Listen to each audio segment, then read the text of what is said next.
What would you do if your wedding night revealed a shocking secret that shattered everything you thought you knew about your partner? This is the story of Aisha Hassan and her husband, Ibrahim Mahmoud, a charismatic imam whose dark secret wasn't just a personal tragedy but part of a disturbing pattern of deception that changed the lives of everyone around him. Chapter 1: Ibrahim's Charismatic Rise. Ibrahim Mahmoud was born and raised in a small town in South Carolina. His early life was marked by challenges that shaped the man he would become, challenges he later used as an explanation for his actions. Ibrahim's parents were devout Muslims, respected in their community, and deeply involved in religious activities. From a young age, he was drawn to the Quran and showed a remarkable ability to memorize verses and deliver interpretations that impressed elders in the mosque. But Ibrahim's childhood wasn't without pain. Unknown to most, he was born with penile agenesis, a rare congenital condition where the external male genitalia fail to develop. In conservative communities like his, this condition was not only a source of immense personal shame but also a secret his family guarded fiercely.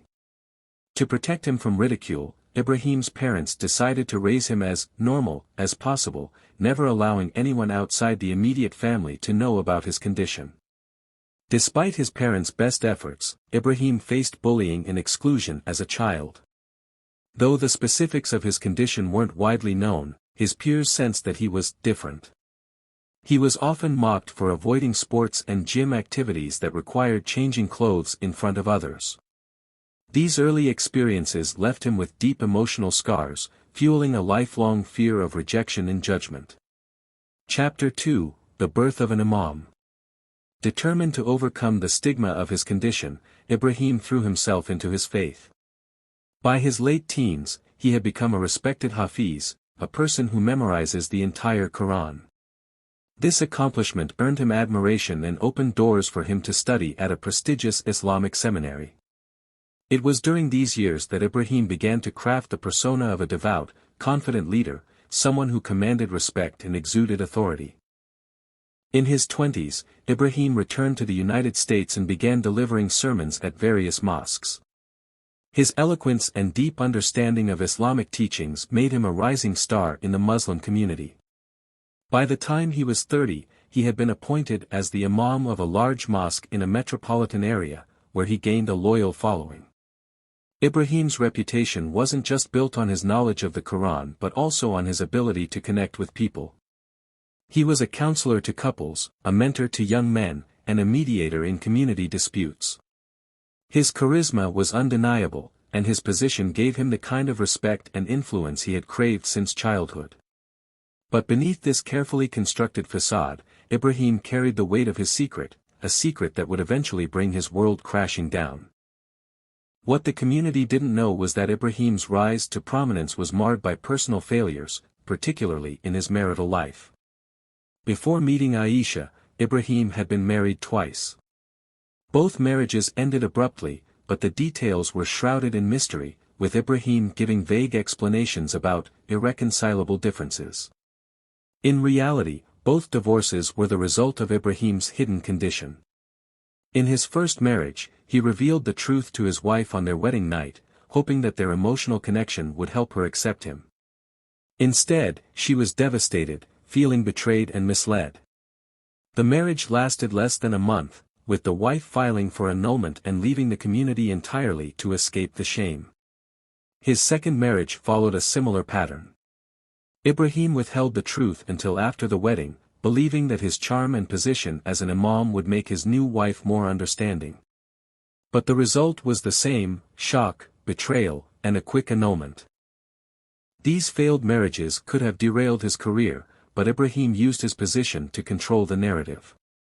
He portrayed himself as the victim of wives who couldn't understand his commitment to his faith and the challenges he faced. His congregation, unaware of the full story, rallied around him, offering support and sympathy. By the time Ibrahim met Aisha, he had perfected the art of deception. He knew how to present himself as the ideal husband, charming, compassionate, and deeply committed to his faith. Aisha's family was immediately impressed by him, seeing in him a man of integrity and leadership. During their courtship, Ibrahim was careful to avoid any discussions about physical intimacy or his past marriages. When Aisha asked about his previous relationships, he dismissed them as mistakes that taught him the importance of finding the right partner. His vague answers didn't raise any alarms, as his reputation as an imam seemed to speak for itself. For Aisha, Ibrahim appeared to be everything she had prayed for.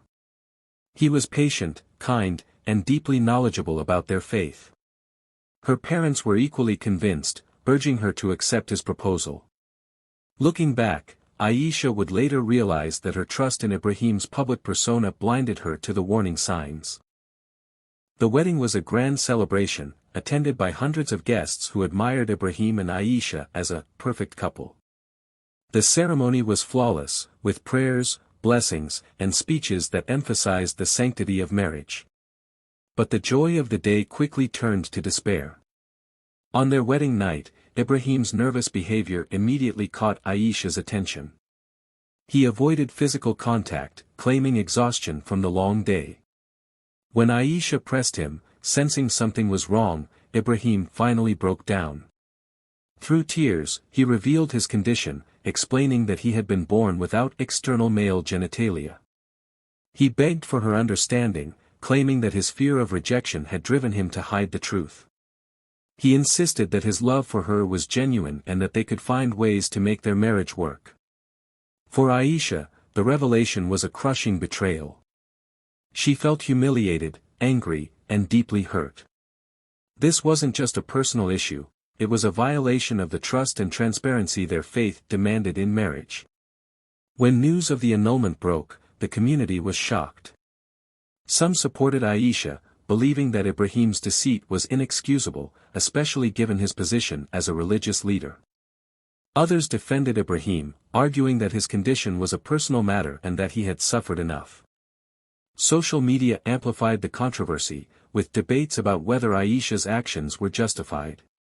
Some accused her of being shallow and unkind, while others praised her courage for standing up for herself. The mosque where Ibrahim served faced intense scrutiny. Congregants demanded answers, questioning how a man with such a history had risen to such a prominent position. The mosque's leadership eventually forced Ibrahim to step down, citing his lack of transparency and the damage to their community's trust. Aisha's annulment case became a legal and religious landmark. Her lawyers argued that Ibrahim's deception constituted fraud, as it deprived her of the ability to give informed consent to the marriage. They presented evidence of his previous marriages, showing a pattern of manipulation and deceit. Ibrahim's defense team countered that his condition was a deeply personal issue and that he had not intended to harm anyone. They portrayed him as a victim of societal judgment, arguing that his actions were driven by fear and shame. The case drew national attention, sparking debates about marital consent, medical disclosure, and the responsibilities of religious leaders. Advocacy groups weighed in, some supporting Aisha's right to know, others emphasizing the need for empathy toward individuals like Ibrahim. In the end, the court ruled in Aisha's favor, granting her the annulment and awarding her damages for emotional distress. Ibrahim was barred from serving as an imam and disappeared from public life, reportedly moving to another state. Aisha, though relieved to have her marriage annulled, struggled with the emotional scars left by the experience. She moved to a new city, focusing on rebuilding her life and rediscovering her faith. This story is a stark reminder of the importance of honesty and transparency in relationships.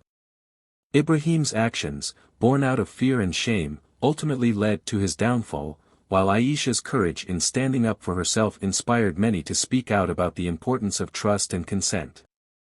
What do you think about this case? Was Ibrahim's deceit unforgivable, or should his condition have been met with more understanding? Let us know your thoughts in the comments below. Do not forget to like and subscribe to my channel for more stories. Thanks for watching.